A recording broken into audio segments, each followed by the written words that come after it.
I was at Agenda 2000, and one of the people who was there was Craig Mundy, who is some kind of high mucky muck at Microsoft. I think Vice President of Consumer Products or something like that. And I hadn't actually met him. I bumped into him at an elevator, and I looked at his badge and said, I see you work for Microsoft. And he looked back at me and said, oh yeah, and what do you do? And I thought he seemed just a sort of a tad dismissive. I mean, here's the archetypal, guy in a suit looking at a scruffy hacker. And so I gave him the 1,000-yard stare and said, I'm your worst nightmare.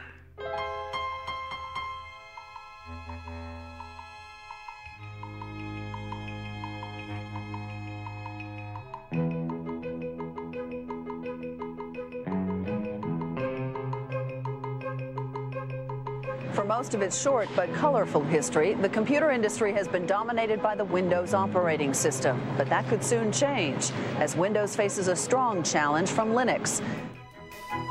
Silicon Valley has long been the place to develop new technology, start new companies, and get really rich.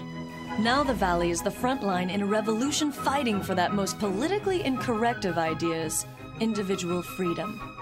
Day and night, a loose confederation of hackers and programmers zaps bits and pieces of computer code around the world as it builds the tools to set computer users free. Using open information and the free exchange of technology to achieve its goals, this revolution began in the 1980s with the free software movement and the GNU project, and now is most commonly associated with Linux and the open source movement. We do have one sector that is taking off today. It is the Linux-related sector. And I thought this might be a good opportunity to say, what is Linux? And I'll answer this question for you. Many of you probably already know, but there are 12 million users out there. A computer operating system developed by hundreds of programmers collaborating on the internet, a challenge to Microsoft Windows NT, very popular for its speed, and so this is what the craze is about. To kind of explain what Linux is, you have to explain what an operating system is. And the thing about an operating system is that you're never ever supposed to see it, because nobody really uses an operating system. People use programs on their computer. And the only mission in life of an operating system is to help those programs run. So an operating system never does anything on its own. It's only waiting for the programs to ask for certain resources or ask for a certain file on the disk, or ask for the programs to connect them to the outside world. And then the operating system steps in and tries to make it easy for people to write programs. Open source is a way for people to collaborate on software without being encumbered by all of the problems of intellectual property, having to negotiate contracts every time you buy a piece of software, have a lot of lawyers involved. In general, we just want to get the software to work, and we want to be able to have people contribute fixes to that, etc. So we sort of sacrifice some of the intellectual property rights and just let the whole world use the software. Before there could be Linux, there was Richard Stallman and the free software movement. I mean, think of Richard Stallman as the great philosopher, right? And think of me as the engineer. Richard Stallman is the founding father of the free software movement. Through his efforts to build the GNU operating system, he created the legal, philosophical, and technological foundation for the free software movement. Without these contributions, it's unlikely that Linux and open source would have evolved into their current forms today. I joined the MIT Artificial Intelligence Lab in 1971. I joined a thriving community of hackers, people who loved programming, loved exploring what they could do with computers, and they had developed a complete operating system, entirely written there. And I became one of the team that continued to improve the operating system, adding new capabilities. That was my job, and I loved it. We all loved it. That's why we were doing it. And we called our system the incompatible time-sharing system, which is an example of the playful spirit which defines a hacker. Hackers are people who enjoy playful cleverness. Well, it first started going wrong as the outside world started pressuring us to have passwords. We didn't have any passwords on our computer. And the reason was that the hackers who'd originally designed the system realized that passwords were a way that the administrators could control all the users. And they didn't want to build tools, you know, locks and keys for the administrators to control them. So they just didn't do it. They left that out. And we had the philosophy that whoever's sitting at the computer should be able to do whatever he wants, and somebody else who was there yesterday shouldn't be controlling what you do today. When they put passwords onto one of the machines at MIT, I and a bunch of other hackers didn't like it. I decided to try a subversive sort of hack. I figured out how to decode the passwords, so by looking at the database of encoded passwords, I could figure out what each person would actually type to log in. And so I sent messages to people saying, hello, I see that you've chosen the password mumble, or whatever it was. How about if you do as I do? Just type enter for your password. It's much shorter, much easier to type. And of course, with this message, I was implicitly telling them that the security was really just a joke anyway.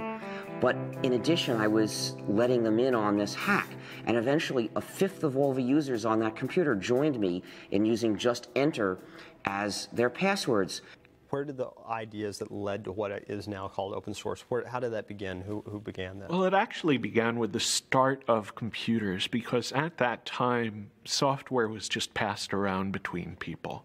And I think it was only like in the late 70s, early 80s, that people started really closing up their software and saying, no, you can never get a look at the source code. You can't change this software, even if it's necessary for you to fix it for your own application. And you can actually blame some of that on Microsoft. They were one of the real pioneers of the proprietary software model. In the mid-1970s, a group of hackers and computer hobbyists in Silicon Valley formed the Homebrew Computer Club. In the club's January 31st, 1976 newsletter, Bill Gates of the recently formed Microsoft wrote an open letter to the community where he made a point-by-point argument for the relatively new concept of proprietary software. Up to that point, the practice of computer users had been to freely pass around software with not much thought given to its ownership. Known as an open letter to hobbyists, Bill Gates writes, "To me, the most critical thing in the hobby market right now is the lack of good software courses, books, and software itself. Without good software and an owner who understands programming, a hobby computer is wasted. Will quality software be written for the hobby market?" Gates goes on to write, "The feedback we have gotten from the hundreds of people who say they are using BASIC has all been positive. Two surprising things are apparent, however. One, most of these users never bought BASIC, and two, the amount of royalties we have received from sales to hobbyists makes the time spent on Altair BASIC worth less than $2 an hour. Why is this? As the majority of hobbyists must be aware, most of you steal your software. Hardware must be paid for, but software is something to share. Who cares if the people who worked on it get paid? Is this fair? One thing you don't do by stealing software is get back at MITS for some problem you may have had. MITS doesn't make money selling software. One thing you do is prevent good software from being written. Who can afford to do professional work for nothing? What hobbyist can put 3-man years into programming, finding all bugs, documenting his product, and distribute it for free? The fact is, no one besides us has invested a lot of money in hobby software. What about the guys who resell Altair BASIC? Aren't they making money on hobby software? Yes, but those who have been reported to us may lose in the end. They are the ones who give hobbyists a bad name and should be kicked out of any club meeting they show up at. I would appreciate letters from anyone who wants to pay up or has a suggestion or comment. Signed, Bill Gates, General Partner, Microsoft." In the late 70s and early 1980s, Richard Stallman was doing artificial intelligence research and coding at the MIT Artificial Intelligence Lab. Richard had a number of negative experiences during that period which soured him on the whole idea of commercial software. Such as? Some code that he wanted to work on and wanted to fix was locked up, and he couldn't get the company that owned the code to let him fix it, even though it would have been to their advantage to do so. And that put me into a moral dilemma, you see, because to get one of the modern computers of the day, which was the early 80s, you would have to get a proprietary operating system. The developers of those systems didn't share with other people. Instead, they tried to control the users, dominate the users, restrict them, saying, if to get this system, you have to sign a promise you won't share with anybody else. And to me, that was essentially a promise to be a bad person, to betray the rest of the world, cut myself off from society, from the cooperating community. And I had already experienced what happened when other people did that to us, when they refused to share with us because they had signed these contracts, and it hurt the whole lab, kept us from doing useful things before.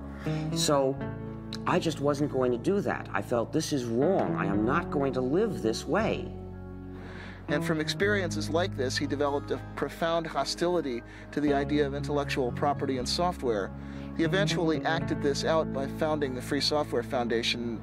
So I looked for another alternative, and I realized I was an operating system developer. If I were to develop another operating system, and then as the author encourage everyone to share it, say, everyone, you can come and get it, use this, form a new community, not only could I give myself a way to keep using computers without betraying other people, but I'd give it to everybody else too. Everybody would have a way out of that moral dilemma. And so I realized this was what I had to do with my life. I actually began the project in January of 1984. That's when I resigned from my job at MIT to start developing the GNU operating system. Now, I should explain that the name GNU is a hack, because it's a recursive acronym. It stands for GNU's not Unix. You see, so the G in GNU stands for GNU. And what the name means is I was developing a system that was like the Unix operating system, but was not the Unix operating system. This was a different system. We would have to write it completely from scratch because Unix was proprietary. We were forbidden to share Unix. We couldn't use Unix. It was useless for a community. So we had to write a replacement for it. Throughout the 1980s, as Richard Stallman was building the GNU project, computer scientists from the University of California at Berkeley were developing their own free operating system. Known as Berkeley Unix, or BSD, it was based upon the Unix kernel which had been licensed from AT&T. However, due to legal problems with AT&T and fragmentation of the source code, hackers and other non-institutional users were slow to adopt it. Well, Unix consisted of a large number of separate programs that communicated with each other.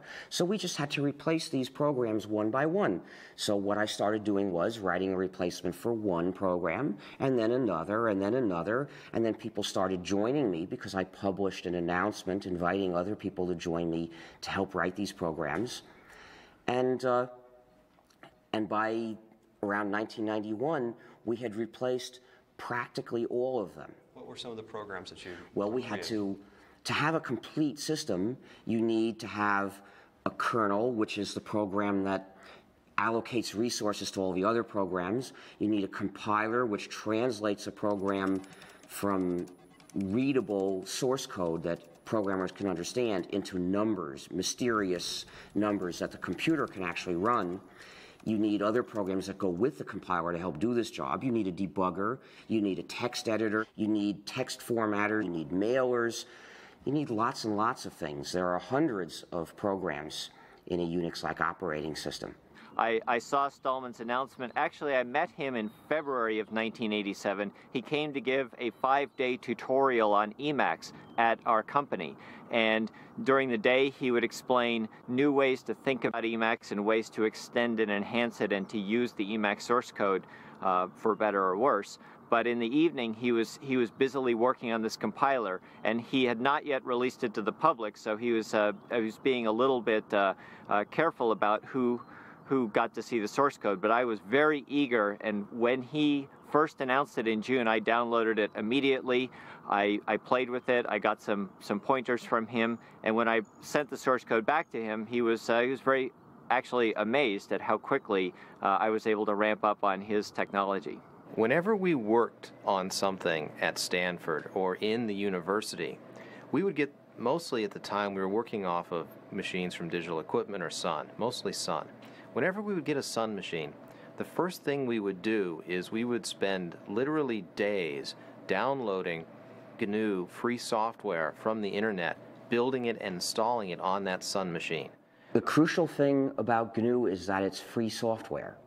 Now, free software refers not to price, but to freedom. So think of free speech, not free beer.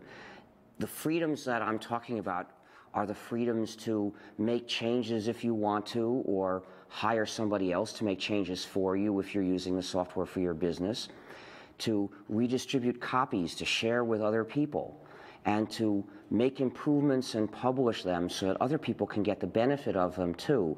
Now, those are the freedoms that distinguish free software from non-free software. These are the freedoms that enable people to form a community. If you don't have all these freedoms, you're being divided and dominated by somebody. My first experience contributing to free software came in late 1989, early 1990. I was working as a graduate student at Stanford University on computer-aided design tools.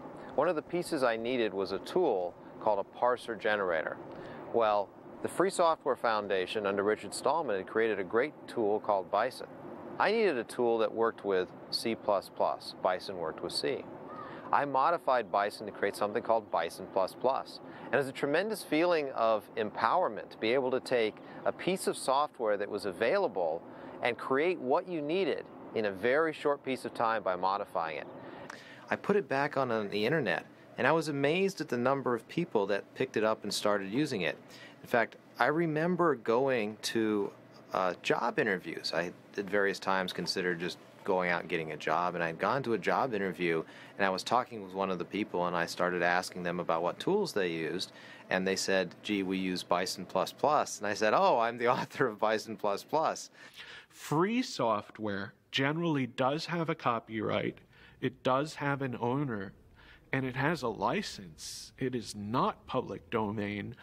If we put the software in the public domain, somebody else would be able to make a little bit of changes and turn that into a proprietary software package, which means that the users would be running our software, but they wouldn't have freedom to cooperate and share. To prevent that, we use a technique called copyleft. The idea of copyleft is that it's copyright flipped over. And what we do is we say, this software is copyrighted, and we, the authors, give you permission to redistribute copies. So we give you permission to change it. We give you permission to add to it.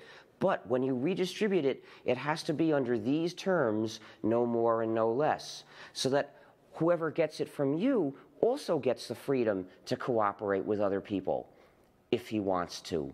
And then in this way, everywhere the software goes, the freedom goes too, and it becomes an inalienable right to cooperate with other people and form a community. And so what is that, the license? What is that? Well, copyleft being a general idea, in order to use it, you have to have a specific example. And the specific example we use for most GNU software packages is the GNU General Public License, particular document in legalese which accomplishes this job. A lot of other people use that same license. For example, Linus Torvalds uses that license for Linux as well.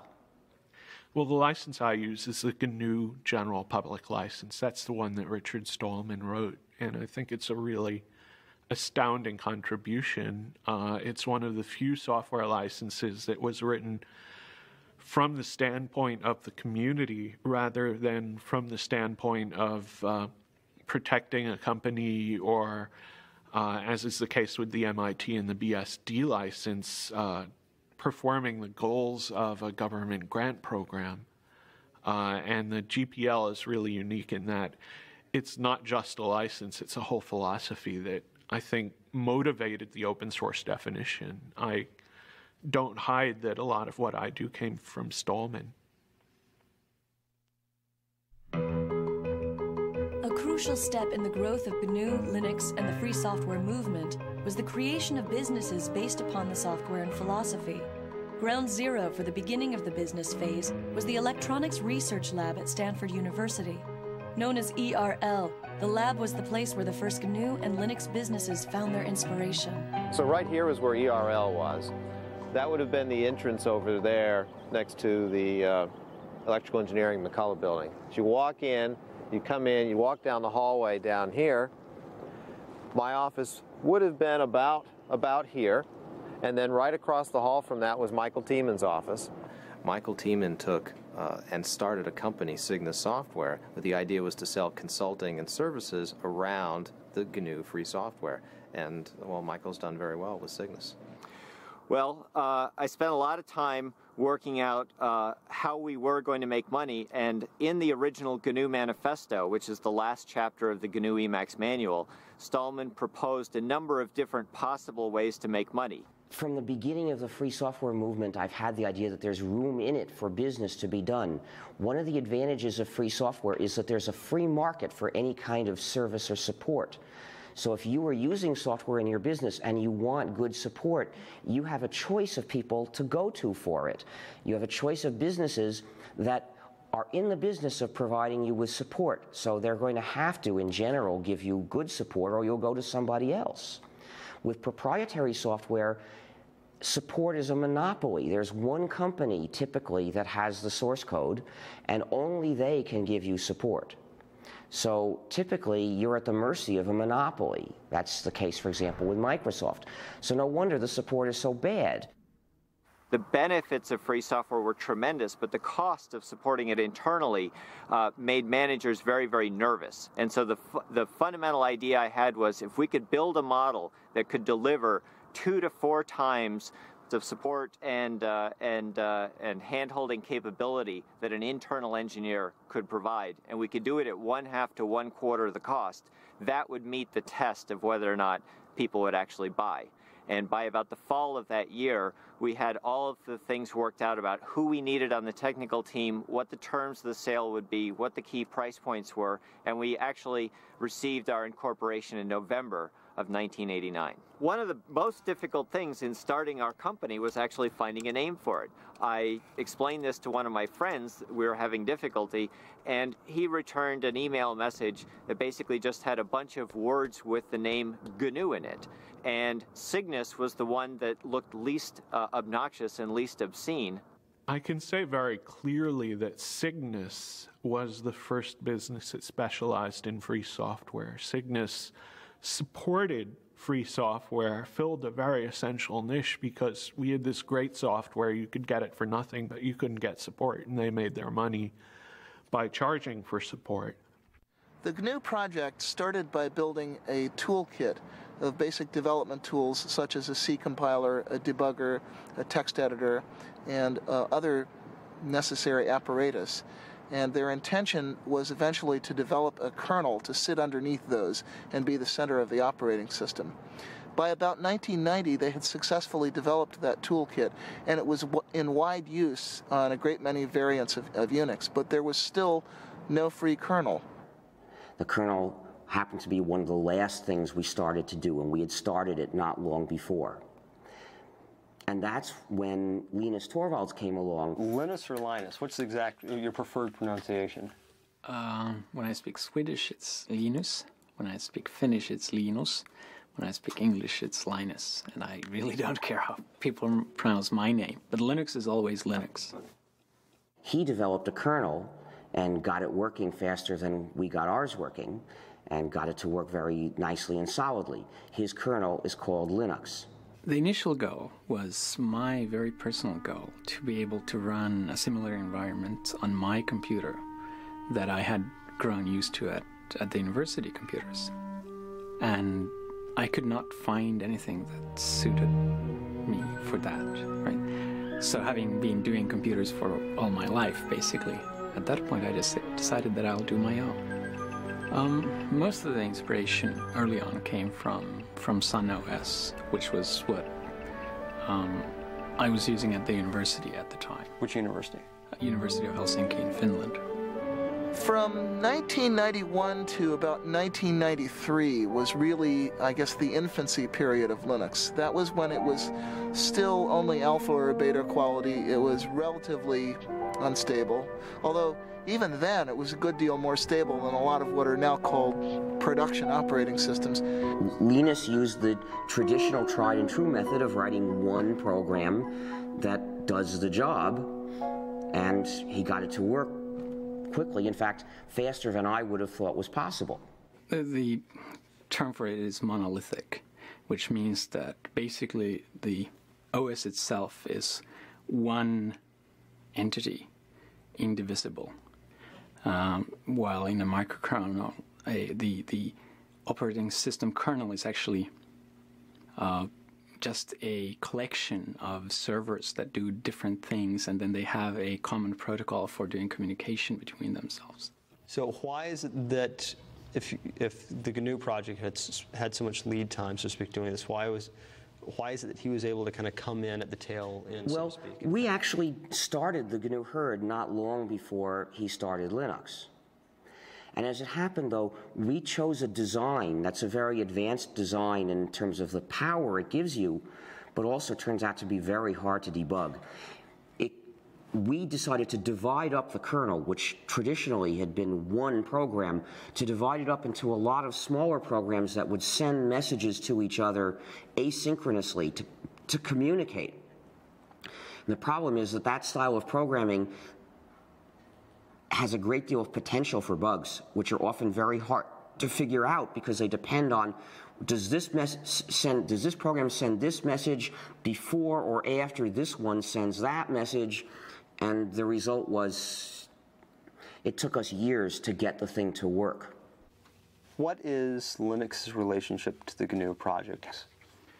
Well, there's relationships to GNU on kind of multiple levels. One is just a philosophical level of thinking that making your source open is a good idea. When Linus developed the kernel, he wasn't doing it for the GNU project. He did it independently. And he released it independently, and we didn't know about it. But some of the people who did know about it decided to look for what else they could find to put together with that kernel to make a whole system. And they looked around, and lo and behold, everything they needed was already available. What good fortune, they thought, but actually there was no chance about it. They had found all the pieces of the GNU system, which was missing just the kernel. So when they put all that together, really they were fitting Linux into the gap in the GNU system, but they didn't know that. There's a lot of these programs done by the Free Software Foundation and done by other people like Linux, and there's a symbiosis between Linux and the programs, so that the programs run on Linux and at the same time, and they take advantage of Linux as a platform, while Linux takes advantage of the programs by just being able to use them. What programs? For the main one is actually the GNU C compiler, which without a C compiler it would not have been possible to make Linux or most of the open programs available. Linux uses the GPL, and I agree with the kind of philosophy behind the GPL. That said, the GPL itself is not a very pretty document, which is probably just because no lawyers can ever be very pretty.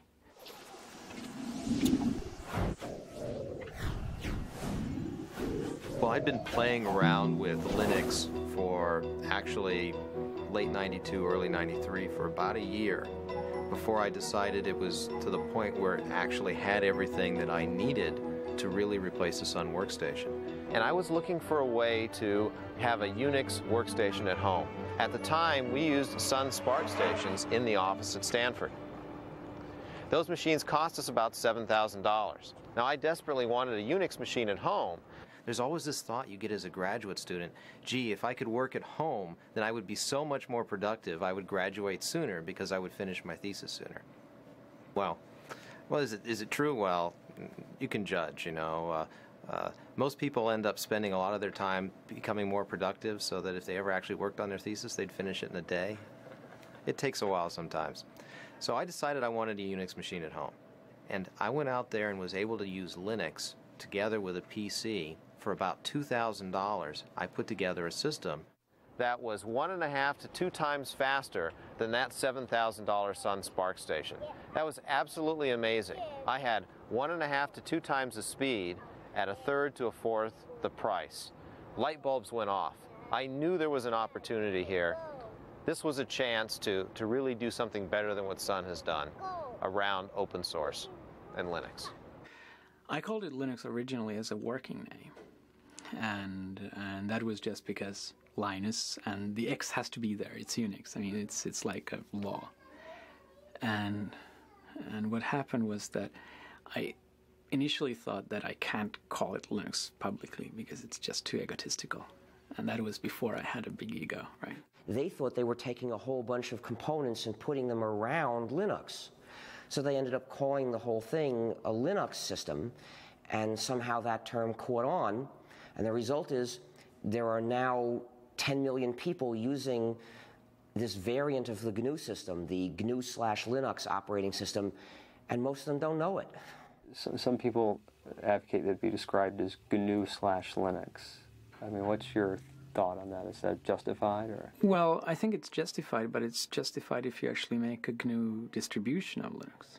The same way that I think that Red Hat Linux is fine, or SUSE Linux, or Debian Linux. Because if you actually make your own distribution of Linux, you get to name the thing. But calling Linux in general GNU Linux, I think, is just ridiculous. I got involved in Fall '93 because I was sent a copy of the first CD-ROM commercial Linux distribution, which was called Yggdrasil. It was produced by Adam Richter. And I got a copy because I had been myself writing free software for a long time, since the early 80s. I was actually one of the early GNU contributors myself. And I was absolutely astonished. I was completely astonished because I'd been a software engineer for nearly 15 years at that point. And according to all the rules I knew about controlling complexity, keeping your project groups small, having closely managed objectives, Linux should have been a disaster, and it wasn't. Instead, it was something wonderful, and I was determined to figure out how they were getting away with that. In order for Linux to grow beyond the world of the computer programmer, it needed a use, an application that made it a must-have technology. That threshold was crossed with the development of a program that made complex websites possible. That program is the Apache Web Server. The killer app of Linux was undoubtedly the Apache Web Server. If you look at the history of Linux, the adoption curve of Linux and the adoption curve of the Internet exactly track each other. 1993, which was when the Apache Web Server project really got started, was also the beginnings of the popular ISP explosion, when the Internet first became a mass market commodity and the idea of web-based electronic commerce and mass communication became real. I think it was one of the first applications that caused people to go, wow, if I install Linux, I get some tangible benefit from doing so, right? I mean, clearly there were a lot of interesting applications on Linux at the time, this being maybe 2 or 3 years ago when this thing really started to take off. But there wasn't a driving, you could almost say business case for someone to use Linux versus using NT until, I think, Apache. And a lot of the things that plugged into Apache and enhanced Apache. I mean, when you went to go out and build a server farm, it was much more cost-effective, real dollar terms, to build it on Linux and Apache than it was to build it on IIS and NT, even if it meant that you had to spend a little bit of money to train your staff to learn how to use that or to find people who were knowledgeable. But the good news was that that knowledge wasn't very expensive because there are all these college students out there who had been using Linux for a long time and were very familiar with it. If you look at the trend curves in web servers, Apache has steadily been gaining in market share ever since. It's up to something like 66% now. It's steadily clobbered all of the closed source competition. And that's because it's more reliable, it's more flexible, it's more extensible. It does what webmasters actually need. And the combination of Apache and Linux found its way into a great many commercial shops. Essentially, Apache became the application that motivated internet service providers and e-commerce companies to choose Linux over Microsoft's Windows. It would probably run best on Linux and on FreeBSD. And the reason is the communities around those operating systems are also the communities that contribute the most back to Apache, right? And they were also the operating systems that internet service providers started using very heavily as well. And internet service providers really liked Apache because it allowed them to do a lot of different things that some of the commercial web servers didn't, such as the ability to host more than one website on a single box, which clearly if you're an ISP and you have 40,000 users and they all want their own website is going to be pretty important to you. One of the key factors in the growth of Linux was the creation of companies that specialized in the distribution and support of the operating system itself. Among these companies, Red Hat Software is the best known. Red Hat started as a product of Mark Ewing. While he was working at IBM, he wanted a little better Linux distribution. He started playing around. Found out he spent more time maintaining his Linux distribution than he did working on his new project. So he sort of started the distribution itself. He met up with Bob Young, who at the time was running a company called ACC Bookstore, which was a mail-order PC Unix catalog. And Bob kind of knew he wanted something, more his own to market rather than reselling other people's products, and he was fairly good at marketing, and Mark knew he needed some marketing help because he was fairly good at the technical part, so they kind of got together. I started working with Red Hat in May of 1995, basically right out of NC State, along with Eric Troen, who me and him combined make up employees number 4 and 5. And we actually reported to work at an apartment that Mark Ewing used to live in. We took it over as kind of the development part of Red Hat Software, and stayed that way till about November of 1995 when a toilet we had in the apartment kind of exploded, flooded our downstairs neighbor, and she got a little upset, and the apartment folks found out we were running a business there instead of actually living there at the same time, so they decided to throw us out. So at that point we had about a week to go find our first office, which we did, and get ourselves moved in a hurry. So.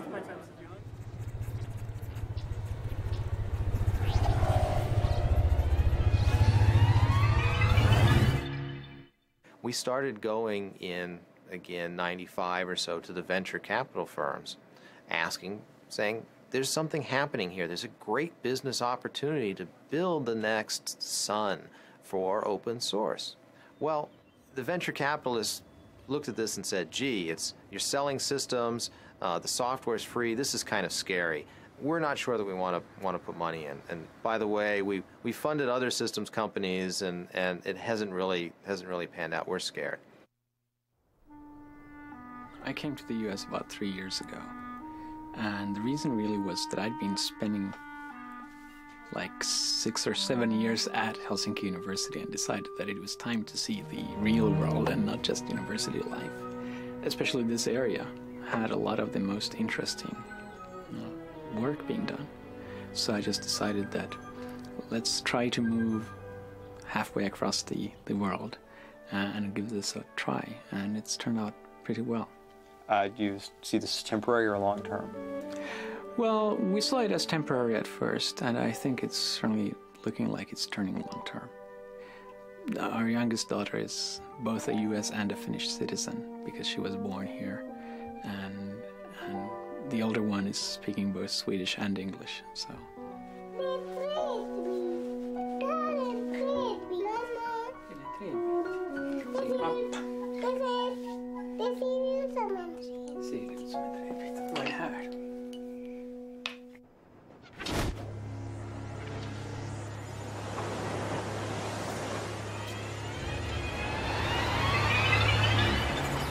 The next major event was one that I had a direct hand in. I wrote a paper called The Cathedral and the Bazaar, which was my observations, my anthropological analysis of what it was that made the open source world work. We didn't call it that then. We're still using the term free software primarily. So it was my observation of what made the free software world work and why we were able to produce extremely high quality software in spite of constantly violating all of the standard rules of software engineering. In that paper, I was setting up a contrast between two different styles of development, two opposed styles of development. One, which is the conventional closed development style, which I called the cathedral style. In that one, you have tight specification of objectives, small project groups which are run in a fairly hierarchical, authoritarian manner, and you have long release intervals. On the other hand, what I identified as happening in the Linux world was a much more peer-to-peer, decentralized market or bazaar-like style in which you have very short release intervals and constant solicitation of feedback from people who are formally outside the project, a very intense peer review process. And the startling thing was that the more I looked at this, the more it seemed that trading away all the supposed advantages of conventional closed development for that one single advantage of massive independent peer review actually seemed to win, actually seemed to get you good results. The reason Netscape is important is that they were the first large company to participate in open source. We had Cygnus providing support, but we didn't really have much business. And Netscape went open source essentially as a way to fight Microsoft, which was giving away Internet Explorer, but not letting anyone else have the source code, not letting companies collaborate. Working as part of the sales force, I got a good idea of why people bought our software and what it took to make our software successful in the marketplace against competitive products. However, the problem we were seeing is that as time went on, our software was being competed against by other people's software, particularly Microsoft's. And as time went on, the price of our software had to drop because other people were giving their software away at no charge or at little charge. No, the real problem was that they feared that Microsoft would achieve a monopoly lock on the browser market, and they would then use that monopoly lock to pervert, actually, the HTTP and HTML standards that the web depends on. And once they had turned those standards into lock-in devices, they could then use that control to drive Netscape out of the server market, which is where it was making its real money. My concern was that as time went on, Netscape's business would be threatened by the fact that we didn't have enough people to do all the things we needed to do as a company in order to keep our software viable in the marketplace. The Netscape release happened in early 1998, and I was told later, I had no idea at the time, that it came about as a direct result of the right people having read The Cathedral and the Bazaar. The Cathedral and the Bazaar, the paper by Eric Raymond, was a significant influence on Netscape's decision to release source code. Came as a complete shock to me. I wasn't really ready for the thought that I was changing the world, even by accident. However, it was not by any means the only influence on that decision, and not necessarily the most important one when all is said and done. As I said, Netscape had already been talking about releasing source code for quite some time before anybody had ever heard of Eric's paper. Linux Congress in early 1997, which was the first place that I gave that paper. And one of the people who heard it was Tim O'Reilly of O'Reilly Associates. And he thought it was pretty intriguing. And he asked me to give it at his first Perl conference, which was later that year in fall of 97. And apparently what happened, I was told later, although I had no idea this was happening at the time, is that some people from Netscape actually heard the paper at the Perl conference and took those ideas back to Netscape, and they kind of lit a fire there. The role of my paper was essentially to make the internal case at Netscape, to make the business case for why Netscape should release its source code. The paper was called Netscape Source Code as Netscape Product. A strange title. Essentially, what the title meant was that, in my opinion, we needed to think of source code not just as something that was used in creating our products, but as something that was a product in its own right, something that customers might use, that other people might use. I then looked at what the business models might be if we release source code for our products. How would we license them? How would we sell products in this environment? Then I looked at the competition, particularly Microsoft.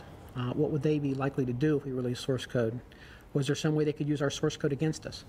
I used Eric's paper as an example of how distributed development could work, how a company could develop software not just using their own people, but also working with people on the internet. And that's why I included a reference to Eric's paper in my paper. Once my paper was circulated, the people who read my paper would naturally enough find a reference to Eric's paper and read that as well. And who was involved in making that happen at Netscape? Primarily, the person who made the actual decision was Jim Barksdale. And this turned out to be important later, that our big win, the big score that gave us mainstream visibility and credibility with investors, came not because of bottom-up evangelism from a bunch of engineers, but because one strategist at the top saw the potential power of this method and then essentially imposed that vision on everyone underneath him. When I completed the paper, I first gave a copy to Mark Andreessen, who was co-founder of Netscape and was at the time in the senior management team at Netscape. Mark then gave a copy of the paper to several other people within Netscape management, including Jim Barksdale. I'm not sure exactly when Jim and the other senior managers made the actual decision. I believe it was in early January sometime. Netscape actually announced that it was going to release the source code on January 22nd, at the same time that they released that they were going to give Communicator away for free. When Netscape decided to release the source code, people sort of got a wake-up notice that said, hey, maybe there is something to this idea of releasing source code and doing development with people outside your company. So Netscape's decision brought a lot of public attention to the idea of free software, what became known as open source, and brought a lot of attention to the Linux operating system, which was one of the most prominent examples of open source software at that time.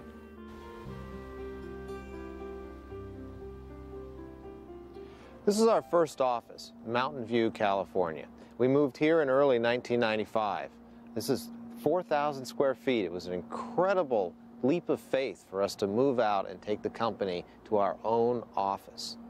Now, what's really important about this place is that this is the office where the term open source was invented. If you walk into an executive's office and you say free software, okay, if you're lucky, the response you'll get is something like, free software must be cheap, shoddy, worthless. And if you're not lucky, it has associations with the Free Software Foundation's wholesale attack on intellectual property rights, which, regardless of what you think about the ethics of that, it's lousy marketing. It's not something that businesses want to hear. So Eric Raymond knew that there was a problem. We'd been calling this free software, but people took the term free and associated with free of charge. They thought that you couldn't make money or you couldn't sell, which is exactly the wrong concept. We wanted to get across the idea that the software was open and that the source code was available. Very important pieces. We had this meeting at the VA offices in Mountain View where Eric, myself, and Christine Peterson from the Forsyth Institute joined us, as well as several other people. Christine Peterson was there by phone. John Mad Dog Hall was also there by phone. A guy named Todd Anderson, who later worked for SUSE for a while, was there.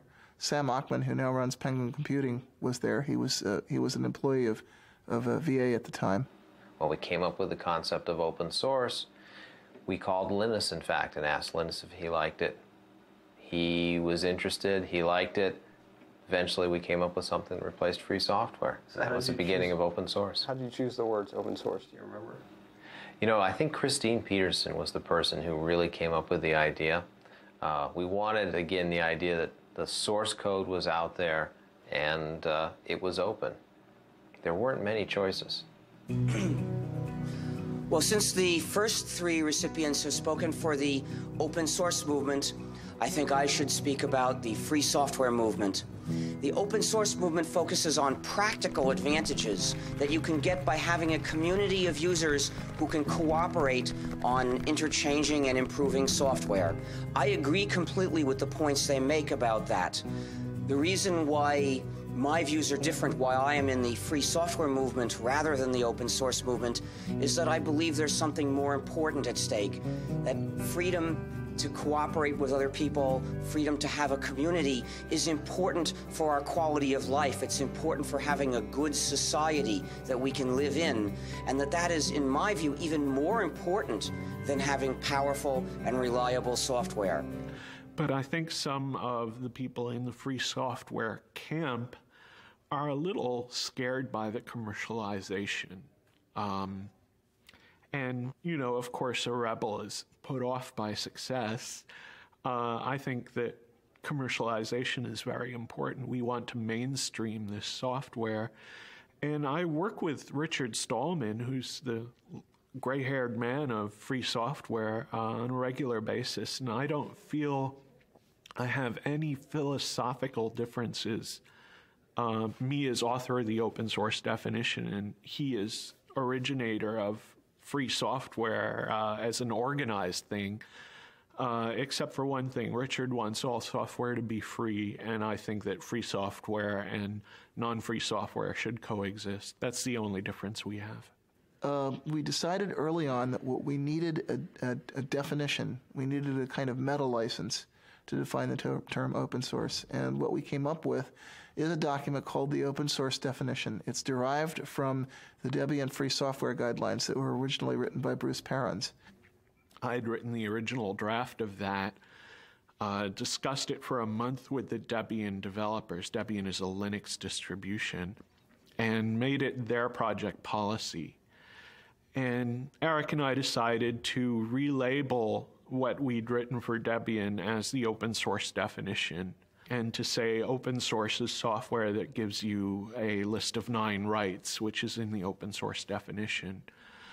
The first right is free redistribution. This doesn't mean free as in no price, it means liberty. You have to be free to redistribute your software to someone else, and actually no price is a side effect. You can charge for that redistribution or not. It has to come with source code so that someone can maintain a program. If they go from a PC to a Mac, for example, they can change the software. Derived works have to be possible. If someone has to improve your program, they should be able to distribute the result. There's a provision about integrity of the author's source code, which says that the author can sort of maintain their honor, and if you make a change, you might have to change the name of the program or mark out your change very clearly so that your change doesn't reflect on the author. There's no discrimination against people or groups. The example I usually use is you can't stop an abortion clinic or an anti-abortion activist from using the software.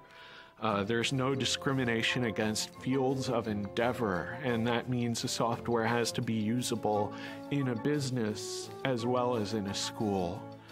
The license has to be distributable. In other words, I have to be able to give that license to someone, and that license then should work if that someone gives it to yet a third person. The license can't be specific to a product. In other words, if I distribute my software on a Red Hat system, the license can't say, you can't distribute this on a SUSE or a Debian system. The license can't contaminate other software. So if I distribute this on a CD with another program, it can't say that other program must be free, otherwise you can't distribute my software. And then the only other part of the open source definition is a list of licenses that were accepted. And the ones that we started with were the GPL, which was actually the example for a lot of what's in the open source definition, the BSD license, because software for BSD system pre-existed Linux.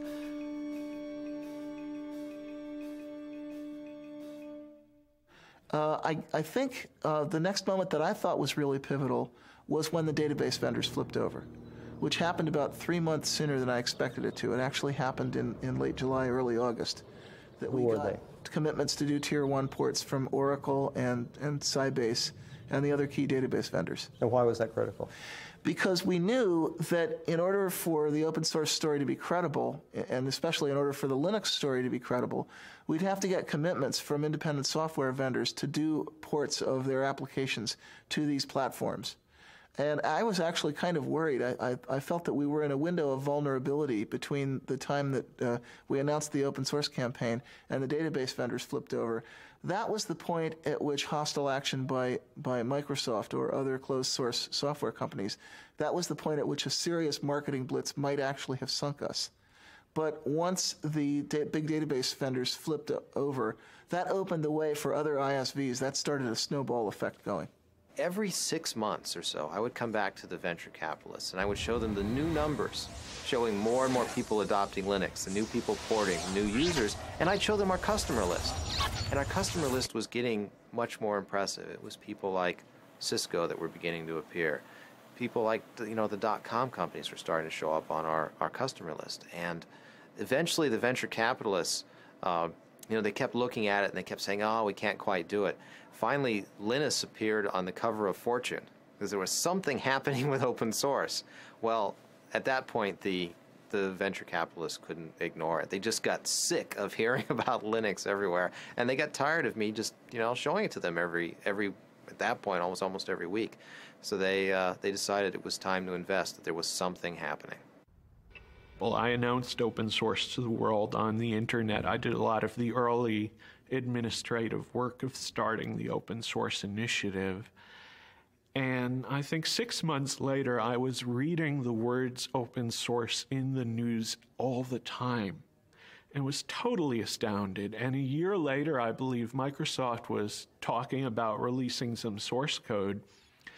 And someone in the press asked Steve Ballmer if they were going to open source their code. And Steve Ballmer said, well, open source means more than just releasing the source code. And I realized that he had read my document and understood it and was now telling the press about this. Now, if you're like just a guy on the net who's not doing this for a job at all, and you sort of write a manifesto and it spreads out through the world, and a year later the vice president of Microsoft is talking about that, you'd think you were on drugs, wouldn't you? But that's what really happened.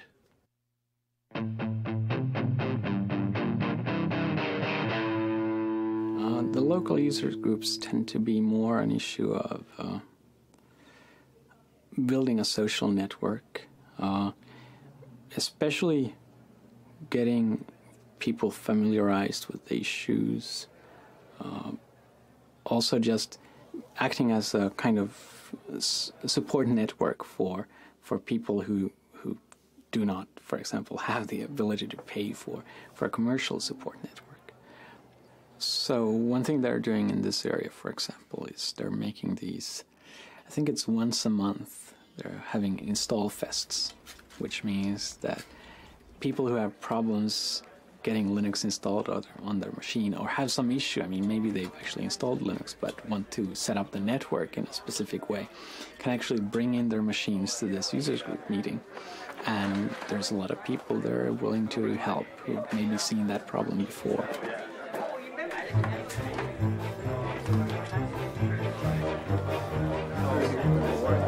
So the card that only connects locally, go back to this side. Well, actually things aren't going so well. I tried it earlier myself. I had problems, and so I came to this Install Fest where all the gurus abound. Hopefully I'll have better luck getting it in. Instead of sending emails or writing to news groups on the internet and waiting several days for the answer sometimes, it's easy to come here and find other people who might know about your problem and may be able to help you. And hopefully within a few hours you have your machine installed. Originally I wanted to install on my larger laptop, and so I just did a search on the net and found where there were resources to get help. And I'm here today because I'm trying to put Linux on this little guy right here, which is a Toshiba Libretto. It's not the easiest thing in the world to do because it's a weird piece of hardware. So, how many of the chairs around here? Incredible.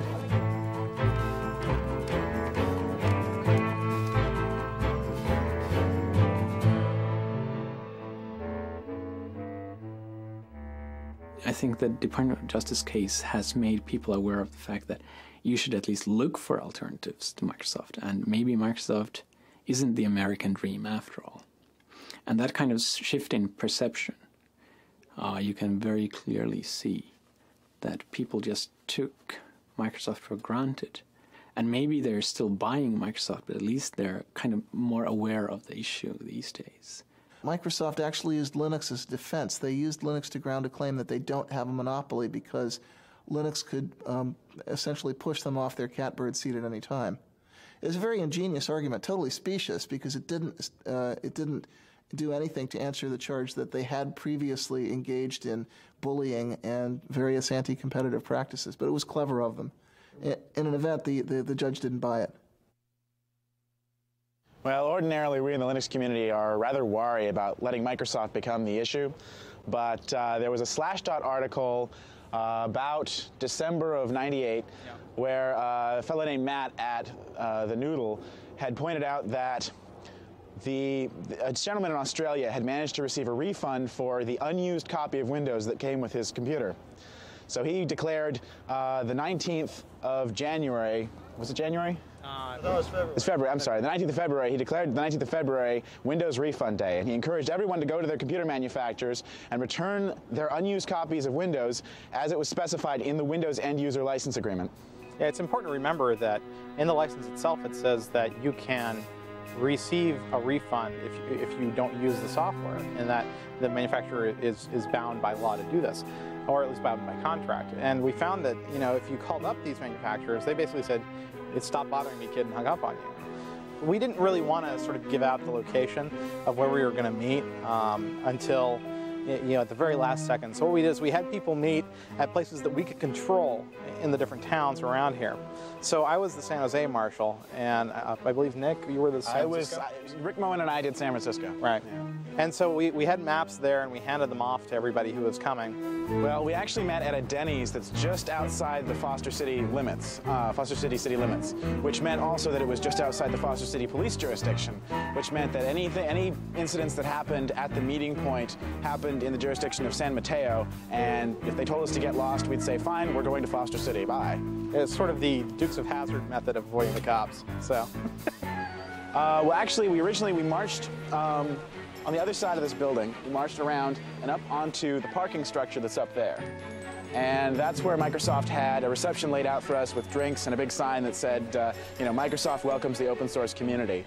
And the local news cameras got shots of Eric Raymond and the Microsoft representative. The Microsoft story seemed to mostly be that this was not an issue for Microsoft, but rather from the OEMs. So we all needed to go back to our computer manufacturers and try yet again to try and get a refund from them. We responded to them saying, you know, we've tried that, it's not possible. We need Microsoft to take action at this point.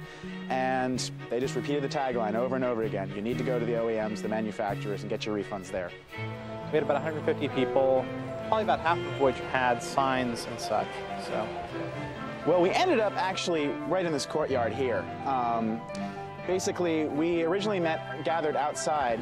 Various people sent groups in. People from the FreeBSD camp sent a couple folks in. We had Eric Raymond and Chris actually tried to go up eventually. And, they had blocked the elevators off to us. Where were their offices? Their offices are right up here on the 9th floor. We got some really nice press out of it. And we think as a result, Toshiba made it possible for you to buy laptops without the operating system on it. So it's a small victory, but well, and even now, companies such as IBM and a lot of other computer manufacturers are allowing you now to buy machines that don't have Windows on them.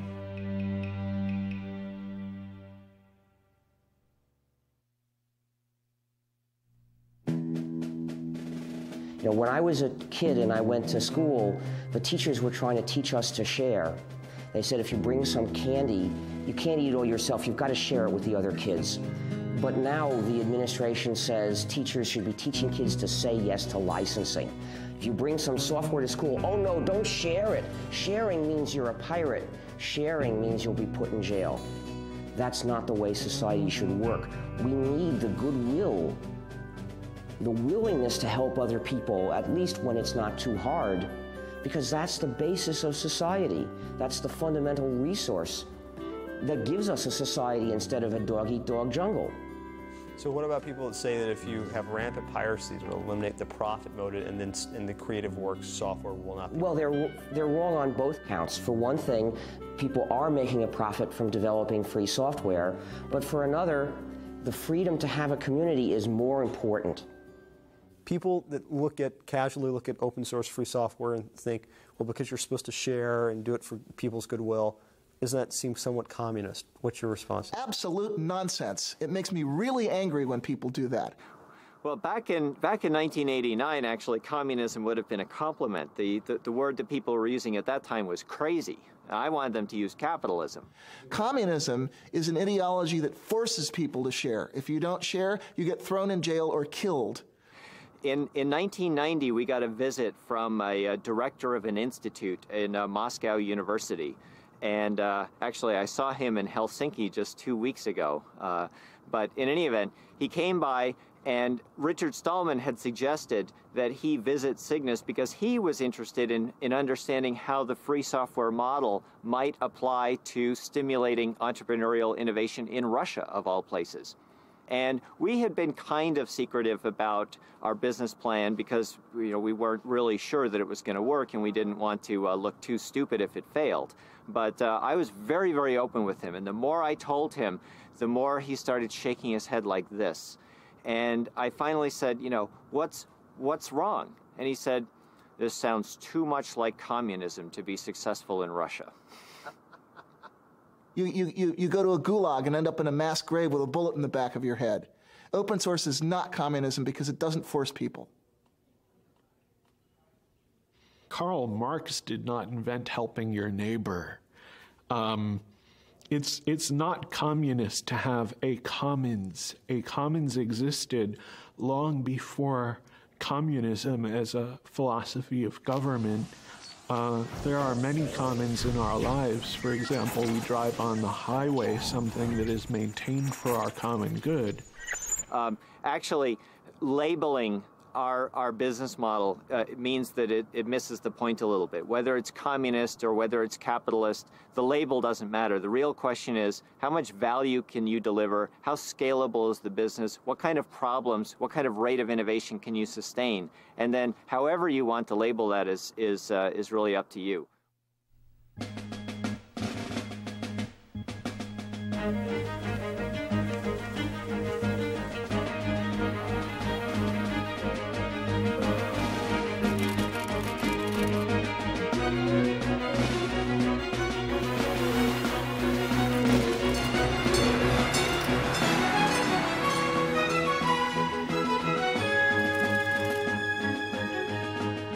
A lot of people described that August Linux World as Linux's coming out party.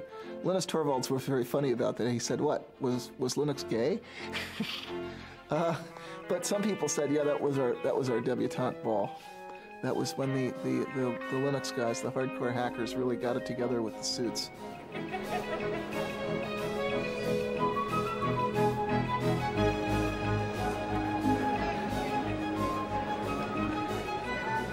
At 3 p.m. on August 10th, 1999, Linus Torvalds delivered the keynote address at Linux World. The crowd of 6,000 people began lining up at 12 noon.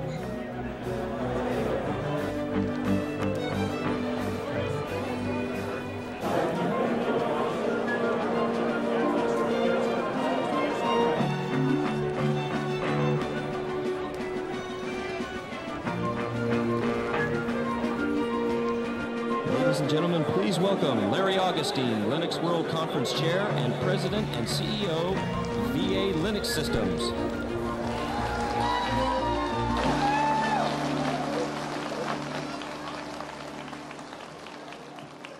These guys have to clap. I pay them. Thank you all for being here. It looks like it's been a great show so far.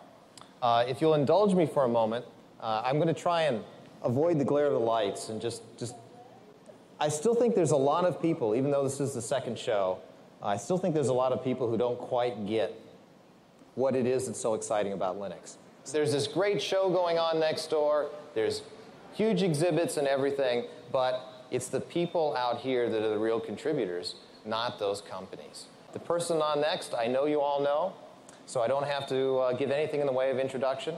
Ladies and gentlemen, I give you Linus Torvalds. Linus.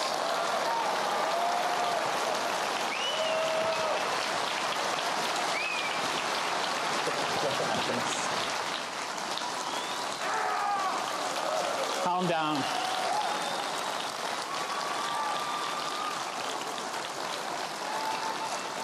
Calm down. Say, ooh. Yes. I don't want to just give one of my normal talks because I find them boring. Probably by now, most of you find them boring too because you've heard them like 10 times. But after the technical update, we'll actually try whether we can do a questions and answers session with 5,000 people or how many of you there are there. And it may not actually work out because one of the 5,000 people is really loud. The one thing I will do, which I always do in all my talks, is the gratitude thing. I want to kind of acknowledge the fact that I've obviously not been alone in doing Linux.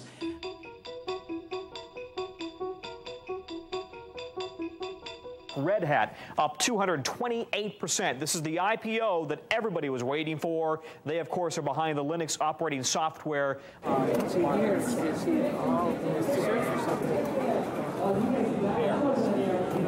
RHAT. I know what it is. All I've gotten today are comments about what the stock price is all morning. You know, it was at 41, it was at 42, it was at 47, it was at 53, it was at 51. Every machine, as far as I can tell, on the show floor is pointed to their E-Trade accounts, to their broker accounts. They know the Red Hat price. I can't believe it. 46. I'm not checking. I just heard 53. Oh, boy. Hang on. I didn't buy any. You didn't buy? No, I didn't buy. I should have bought. But no, that's great if it's that. You guys don't know? Well, you know, Red Hat being successful just means that it legitimizes Linux, so it's much easier for us to go out.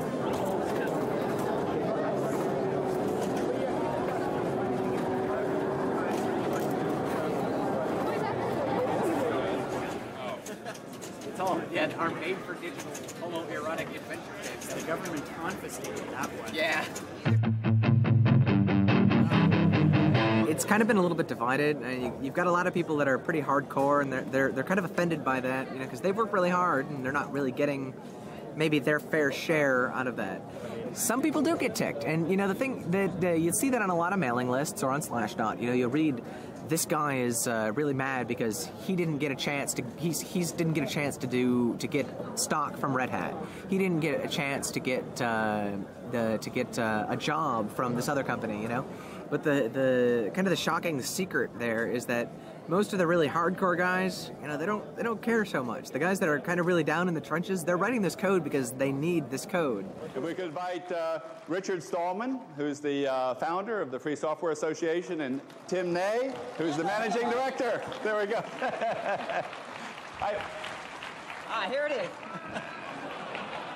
Richard, I saw you playing your recorder in Paris at that Linux conference, but I didn't have an audio track. So would you get them to add audio to their video downstream next time? I don't have any control over that. Unfortunately, those things can only be done with non-free software. Okay. All right.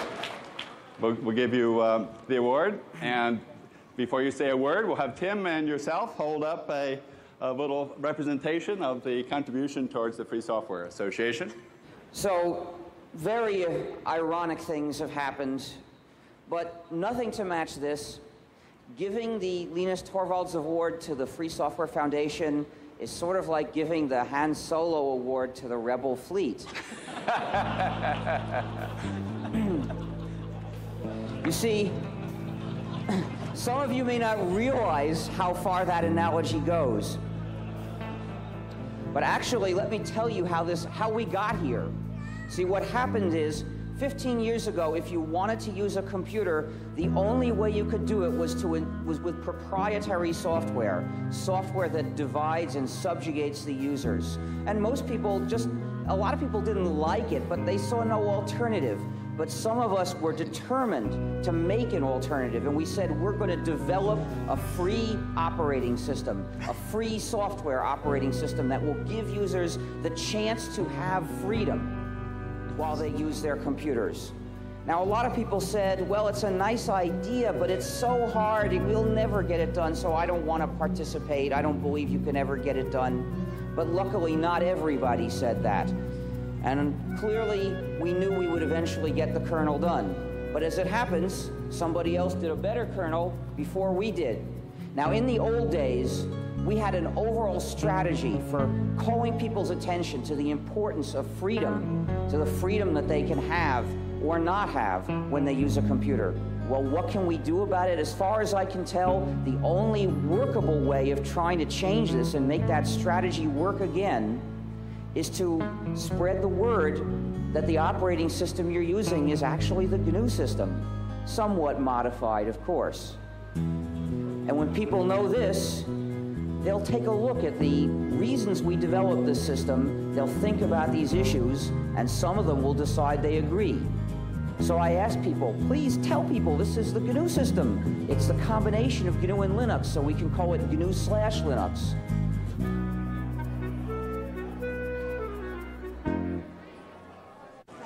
Larry, when you were at Stanford 8-9 years ago doing your PhD, did you ever think you'd be in this position? No. All kidding aside. No, I had no idea, honestly. What did you think you would be when you were finishing up your PhD? You know, that's a good question. I really didn't have a good idea. I mean, here we are on this huge show floor. There are people just going crazy about Linux. We had 6,200 people crammed into a room to see Linus speak last night. Here we are with, you know, all of these huge vendors all over the show. It's just, you have no idea that this is going to happen. I mean, this is just this little operating system that we were happy with, that a few people cared about. You know, I thought I'd have a nice little consulting business, and here I am suddenly with all of this huge show going on. It's just incredible. I mean, a year ago, you could look and say, you know, this is going to be big. And everyone's standing at the show going, you know, the show was big last year. Is it going to be as big this year? Then you remind them, you know, last year was only 6 months ago. Then they go, oh, Linux time.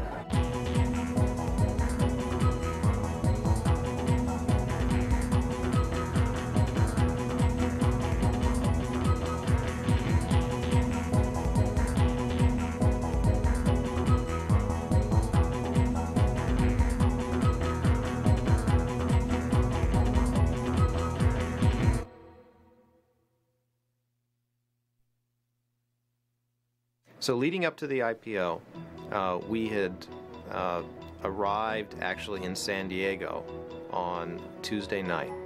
We spent Wednesday morning meeting investors in San Diego. We flew up to San Francisco. We spent Wednesday afternoon meeting investment firms in San Francisco.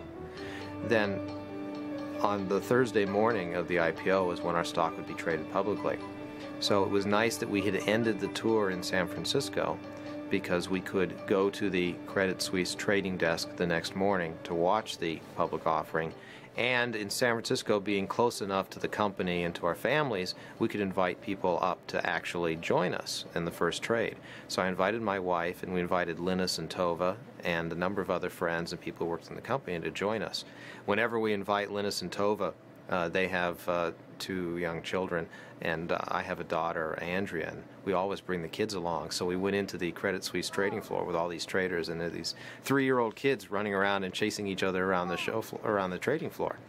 So Linus and I walked in, and we walked up into the trading floor, and everyone was very excited. And we kept asking them, "Well, how's it going? Are things going okay?" And they said, "Oh, it's we're really excited. We think things are going well. We don't want to say, you know, we don't want to jinx anything." We walked in.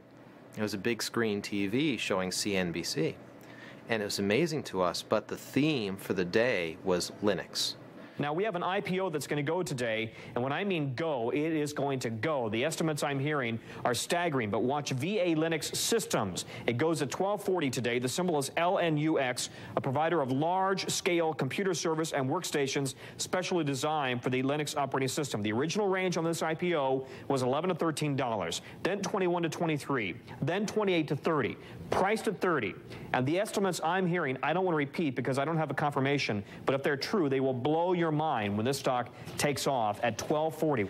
I turned to Linus and I said, "Gee, did you ever think, you know, you'd walk in here someday and Linux would be the theme on CNBC?" And you know, Linus, in his joking way, said, "Oh, absolutely."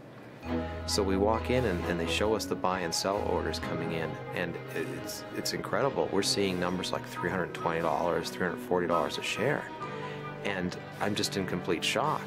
You know, this is over 10 times where we priced the offering. It was incredible.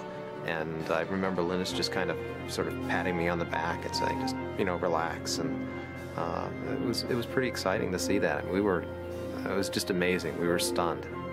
We were lucky that we were able to get back to the offices. We'd been in San Francisco, so we could come back to VA's offices to see everyone in the office for the IPO. We got back, we had, everyone was obviously very excited.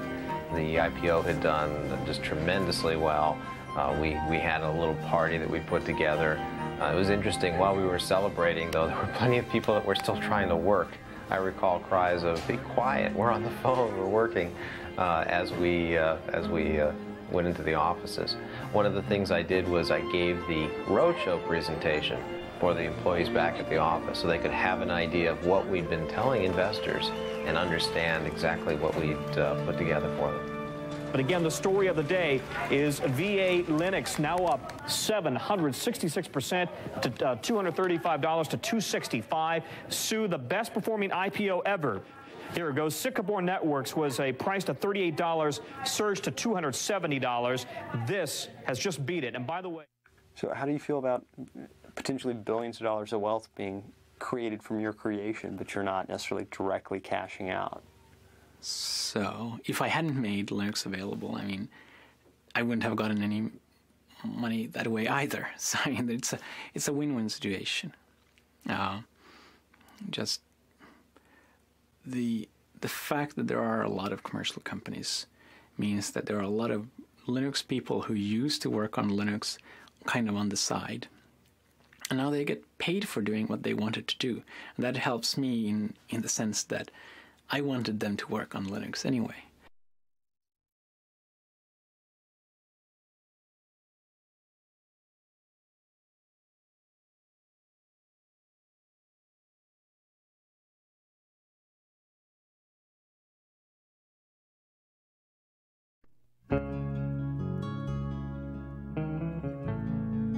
The whole GNU project is really one big hack. It's one big act of subversive, playful cleverness to change society for the better, because I'm only interested in changing it for the better, but in a clever way. Hi, we're the GNU Stallmans, and this is the Free Software Song. Join us now and share the software. You'll be free, hackers, you'll be free.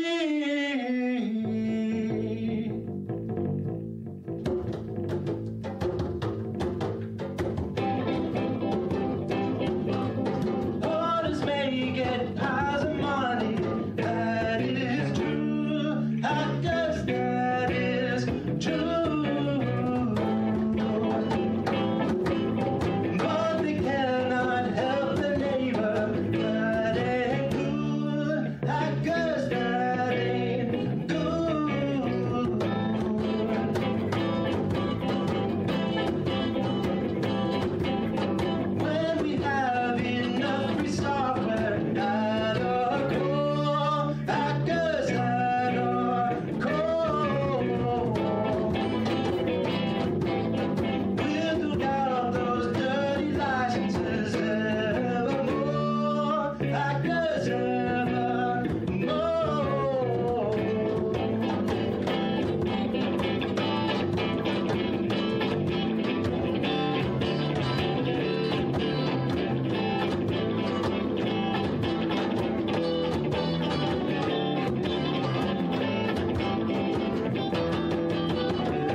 Thank you.